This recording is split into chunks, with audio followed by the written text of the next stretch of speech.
d'abord, on a commencé à travailler avec les enseignants, d'abord, pour préparer le dispositif, et pour s'adapter au plus proche de ce qu'ils avaient l'habitude de faire. Donc on a essayé de prendre leurs outils, les outils qu'ils utilisaient, notamment la GEA, puisqu'ils travaillaient ça avec leurs élèves de première CGEA.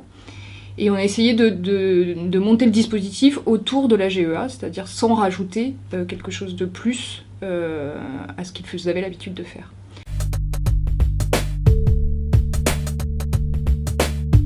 Et avec les élèves, on a essayé de travailler en plusieurs temps. D'abord, on les a amenés à passer d'une posture de jugement a priori, hein, en tout cas d'après les enseignants, c'est ce qu'avaient l'habitude de faire les élèves, à une posture de compréhension de ce qui se passait ou de ce qu'ils voyaient, etc.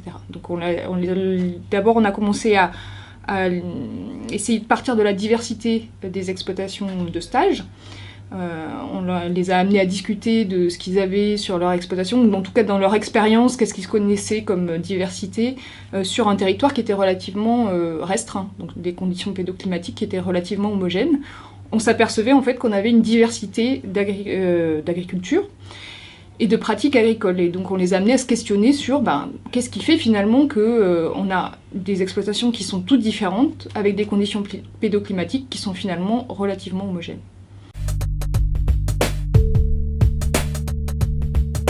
Donc ça, c'était la première séance. Ça les a amenés en fait à se questionner sur comprendre en fait les choix des agriculteurs. Donc c'est ce qu'on a essayé de travailler en les amenant à questionner beaucoup plus leur maître de stage.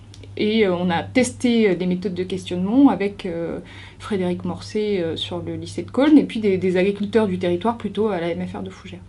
Donc on a testé en fait différentes façons de questionner les agriculteurs pour voir ce que ça produisait en termes de réponse. Et donc on les a amenés à se mettre vraiment dans une posture de compréhension, de chercher à comprendre la logique de l'agriculteur et non pas de juger ses pratiques.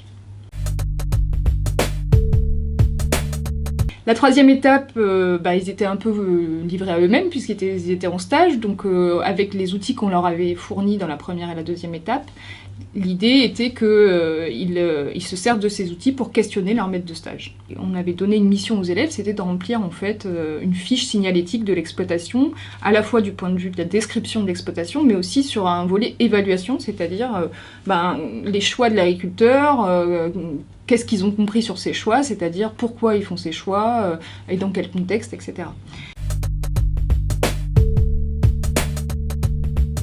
La quatrième étape, c'était vraiment la mise en commun de ce qu'ils avaient appris sur leur exploitation de stage, sur un mode un peu de mise en situation professionnelle. On les invitait à participer en tant qu'agriculteurs à un groupe de développement. La quatrième étape est vraiment l'étape un peu clé dans le dispositif, toute différente, toute intéressante, puisque c'est l'étape où les élèves produisent de la connaissance à partir des expériences de stage. Donc on l'a vraiment pensé comme une transposition en fait, du dispositif de recherche, et on a vraiment utilisé la méthode Gerdal pour animer ces groupes. La méthode Gerdal consiste à partir des préoccupations des agriculteurs, d'essayer d'expliciter au maximum le contexte dans lequel ils travaillent et dans le contexte dans lequel se posent ces questions-là. Donc on a fait vraiment ce travail avec les élèves, d'explicitation des problèmes, etc. Et ensuite, on a cherché ensemble des pistes de solutions à 2 problèmes qu'ils avaient choisis. Donc ils ont voté sur 2 problèmes et ils ont discuté autour de pistes de solutions. Donc la posture de l'animateur, on a travaillé en fait avec un animateur local de développement agricole, donc des collègues qui travaillent avec moi dans le projet de recherche.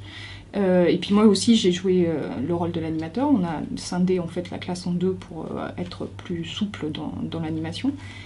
Et vraiment la méthode qui a été utilisée, on a essayé de l'harmoniser au maximum.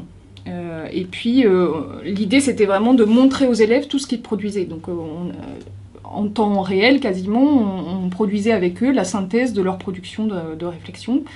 Et ce qui les amenait en fait à peaufiner, à préciser vraiment leurs idées pendant le groupe de développement.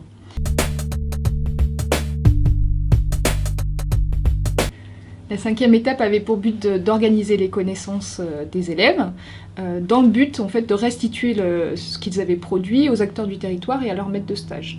Donc en gros, c'est eux qui choisissaient ce qu'ils voulaient restituer.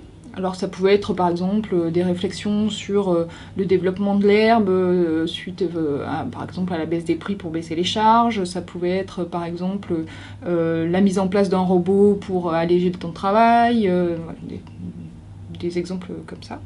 Ça pouvait être également plus une réflexion un peu plus d'organisation sociale en fait, puisqu'ils ont beaucoup réfléchi sur l'entraide pour limiter le travail ou les pics de travail, etc.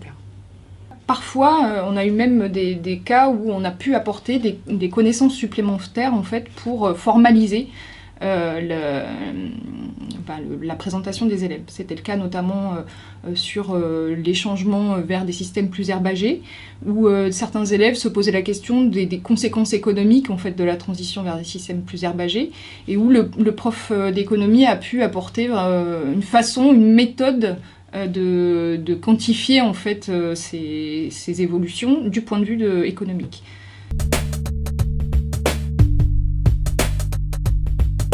La dernière étape est centrée en fait, sur la restitution des élèves aux acteurs du territoire et aux maîtres de stage.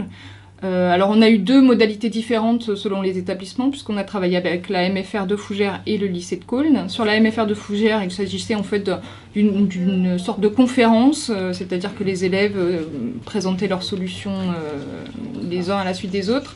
Sur le lycée de Cosne, c'était un peu différent, puisqu'on a organisé ça sous forme de table ronde. Donc ça, c'était vraiment à l'initiative de l'enseignant référent et puis aussi des élèves qui avaient eu cette expérience-là et qui trouvaient ça plutôt intéressant. Donc du coup, c'était des tables rondes et les participants circulaient en fait sur ces tables rondes et les élèves présentaient à chaque nouveau groupe ce qu'ils avaient produit.